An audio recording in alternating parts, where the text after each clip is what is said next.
ಚಲವಾದಿ ಅವರು 45 ವರ್ಷದಿಂದ ಪಕ್ಷದ ಒಬ್ಬ ಪ್ರಾಮಾಣಿಕ ನಿಷ್ಠಾವಂತ ಕಾರ್ಯಕರ್ತರಾಗಿ ನಮ್ಮ ಬದಾಮಿ ಕ್ಷೇತ್ರದಲ್ಲಿ ಕಾಂಗ್ರೆಸ್ ಪಕ್ಷದ ಪರವಾಗಿ ಇಲ್ಲಿವರೆಗೂ ಕೆಲಸ ಮಾಡ್ಕೊಂತ ಬಂದಿದ್ದಾರೆ. ಅವರು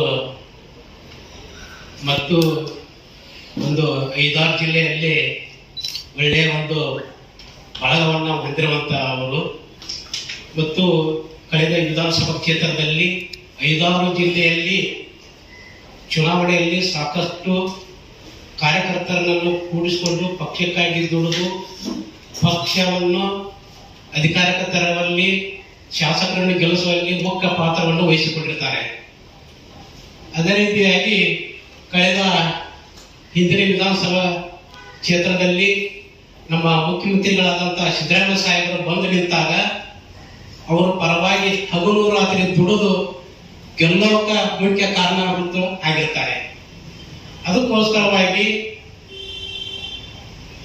ಡಾಕ್ಟರ್ ಎಂ.ಎಚ್. ಚಲವಾದಿ ಅವರಿಗೆ ವಿಧಾನ ಪರಿಷತ್ ಸ್ಥಾನ ಕೊಡುವುದರಿಂದ 5-6 ಜಿಲ್ಲೆಯಲ್ಲಿ ಪಕ್ಷ ಬಲಿಷ್ಠಗೊಳ್ಳುತ್ತ ಶಕ್ತಿಯಾಗಿ ಬೆಳೀಲಿಕ್ಕೆ ಮುಂದಿನ ದಿನಗಳಲ್ಲಿ ಒಂದು ಪಕ್ಷ ಸಂಘಟನೆ ಬೆಳೀತೈತೆ ಅಂತ ಹೇಳ್ತಾ, ಮತ್ತು ನಮ್ಮ ಬದಾಮಿ ವಿಧಾನಸಭಾ ಕ್ಷೇತ್ರದ ಮಾಜಿ ಮಂತ್ರಿಗಳಾದಂಥ ಬಿ ಚಿನ್ನಕಟ್ಟಿ ಅವ್ರ ಕಾಲದಿಂದ ಅವರು ಕೂಡ ಪಕ್ಷವನ್ನ ಸಂಘಟನೆ ಮಾಡ್ಕೊಂತ ಬಂದಂತವರು. ಅದಕ್ಕೋಸ್ಕರವಾಗಿ ಮತ್ತು ನಾವು ಈ ಸಮಾಜದ ವತಿಯಿಂದ ಡಾಕ್ಟರ್ ಎಂ.ಎಚ್. ಚಲವಾದಿ ಅವರಿಗೆ ವಿಧಾನ ಪರಿಷತ್ ಸ್ಥಾನ ಕೊಡುವುದರಿಂದ ಪಕ್ಷ ಬಲಿಷ್ಠವಾಗಿ ಬೆಳಿತೈತಿ ಅಂತ ಹೇಳಿ ಒಂದೆರಡು ಮಾತನ್ನು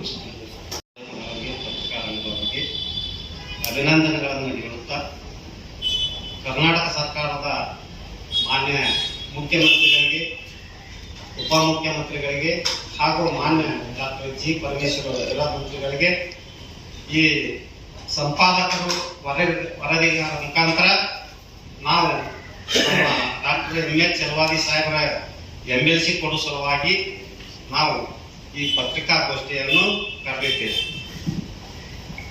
ವಿಷಯ ಇವರಿಗೆ ಸಂಪಾದಕರು, ವರದಿಗಾರರು. ರಾಜ್ಯದಲ್ಲಿ ಖಾಲಿ ಇರುವ 4 ವಿಧಾನ ಪರಿಷತ್ತಿನ ಸದಸ್ಯ ಸ್ಥಾನಗಳಲ್ಲಿ ಒಂದನ್ನು ಚಲವಾದಿ ಸಮಾಜಕ್ಕೆ ಕೊಡಬೇಕು ಎಂದು ಕರ್ನಾಟಕ ಚಲವಾದಿ ಮಹಾಸಭಾದ ಬಾಗಲಕೋಟೆ ಜಿಲ್ಲಾ ಘಟಕ ಹಾಗೂ ಚಲವಾದಿ ಸಮಾಜದ ಮುಖಂಡರು ಆಗ್ರಹಿಸಿದ್ದಾರೆ. ಅವರುಗಳ ಪತ್ರಿಕಾಗೋಷ್ಠಿಯಲ್ಲಿ ಈ ವಿಷಯ ತಿಳಿಸಿ, ಅವಿಭಜಿತ ಜಿಲ್ಲೆಯಲ್ಲಿ ಹಿರಿಯರು ಹಾಗೂ ಮುಖ್ಯಮಂತ್ರಿ ಸಿದ್ದರಾಮಯ್ಯನವರು ಬದಾಮಿ ಮತಕ್ಷೇತ್ರದಲ್ಲಿ ಜಯಬೇರಿ ಬಾರಿಸಲು ಹಗಲು ರಾತ್ರಿ ಶ್ರಮಿಸಿದ ಡಾಕ್ಟರ್ ಎಂ.ಎಸ್. ಚಲವಾದಿ ಅವರಿಗೆ ನೀಡಿ ಬಾಗಲಕೋಟೆ ಜಿಲ್ಲೆಗೆ ನ್ಯಾಯ ಒದಗಿಸಬೇಕೆಂದು ಹೇಳಿದರು. ಚಲವಾದಿ ಅವರ ಅವಿಭಜಿತ ವಿಜಯಪುರ ಜಿಲ್ಲೆಯಲ್ಲಿ ಕಾಂಗ್ರೆಸ್ ಪಕ್ಷಕ್ಕೆ ದುಡಿದವರಿದ್ದಾರೆ. 2 ಜಿಲ್ಲೆಯಲ್ಲಿ ಒಳ್ಳೆಯ ಹೆಸರಿದೆ. ಬಾಗಲಕೋಟೆ ಜಿಲ್ಲಾ ಪಂಚಾಯತ್ ಉಪಾಧ್ಯಕ್ಷರಾಗಿ ಕಾರ್ಯನಿರ್ವಹಿಸಿದ್ದಾರೆ.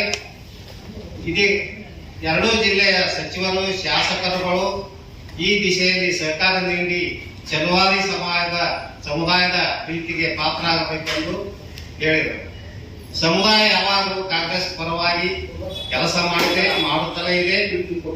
ಕಷ್ಟ ಕಾಲದಲ್ಲೂ ಪಕ್ಷವನ್ನು ಚಲವಾದಿ ಸಮಾಜ ಕೈಬಿಟ್ಟಿಲ್ಲ.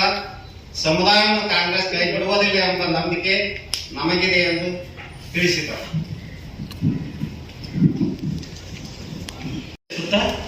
ಚಲವಾದಿ ಮಹಾಸಭಾದ ವತಿಯಿಂದ ನಮ್ಮ ಹಿರಿಯ ಧುರೀಣರಾದಂಥ ಎಂ.ಎಚ್. ಚಲವಾದಿ ಅವರಿಗೆ ಈ ಬರುವ ವಿಧಾನಸಭಾ ಸ್ಥಾನದಲ್ಲಿ ವಿಧಾನ ಪರಿಷತ್ತಿನಲ್ಲಿ ಅವರಿಗೆ ಒಂದು ಸ್ಥಾನವನ್ನು ಲಭಿಸಬೇಕಂತೇಳಿ ನಾವು ಸಮಾಜದ ವತಿಯಿಂದ ಮತ್ತು ಚಲವಾದಿ ಸಮಾಜದಲ್ಲಿ ಹಿರಿಯ ಬಾಂಧವರಿಂದ ಒಕ್ಕೊರಲಿಂದ ಅವರಿಗೆ ಸ್ಥಾನವನ್ನು ಕೊಡಬೇಕಂತ ಮುಖ್ಯಮಂತ್ರಿ ಮತ್ತು ಉಪಮುಖ್ಯಮಂತ್ರಿಗಳಿಗೆ ಮನವಿಯನ್ನು ಸಲ್ಲಿಸಿ ನನ್ನ ಮಾತುಗಳನ್ನು ಮುಗಿಸುತ್ತೇನೆ. ಉತ್ತರ ಕರ್ನಾಟಕದ ಭಾಗದಲ್ಲಿ ನಮ್ಮ ಚಲವಾದಿ ಜನಾಂಗದಲ್ಲಿ ಹಿರಿಯ ನಾಯಕರಾದ ಡಾಕ್ಟರ್ ಎಂ.ಎಚ್. ಚಲವಾದಿ ಅವರು ಒಳ್ಳೆಯ ಹೆಸರು, ಒಳ್ಳೆಯ ಅರ್ಹತೆ ಇದ್ದವರು, ಎಜುಕೇಟೆಡ್, ಜೆಡ್ಪಿ ಉಪಾಧ್ಯಕ್ಷರಾಗಿ ಒಳ್ಳೆಯ ಕೆಲಸ ಮಾಡ್ತಾರೆ ಬಾಗಲಕೋಟೆ ಜಿಲ್ಲೆಯಲ್ಲಿ. ಹಾಗೂ ಅಖಂಡ ವಿಜಯಪುರ ಜಿಲ್ಲಾ ಜನಪ್ರತಿನಿಧಿಗಳಿಗೆ ಅತಿ ಆತ್ಮೀಯರಾದವರು. ಖರ್ಗೆ ಸಾಹೇಬರು, ಪರಮೇಶ್ವರ್ ಸಾಹೇಬರು ಕೂಡ ಒಳ್ಳೆ ಒಡನಾಟ ಇದ್ದವರು. ಅಂಥವರಿಗೆ ವಿಧಾನ ಪರಿಷತ್ ಸದಸ್ಯ ಸ್ಥಾನ ಸಿಕ್ಕರೆ ನಮ್ಮ ಜನಾಂಗದ ಏಳಿಗೆ ಜೊತೆಗೆ ಉತ್ತರ ಕರ್ನಾಟಕದ ಹಲವು ಜಿಲ್ಲೆಗಳು ಅಭಿವೃದ್ಧಿ ಹೊಂದಲು ಸಾಧ್ಯವಾಗುತ್ತದೆ ಅಂತೇಳಿ ತಮ್ಮಲ್ಲಿ ಈ ಮೂಲಕ ವಿನಂತಿಸುತ್ತಾ ನನ್ನ ಮಾತನ್ನು ಮುಗಿಸ್ತಾ ಇದ್ದೇನೆ.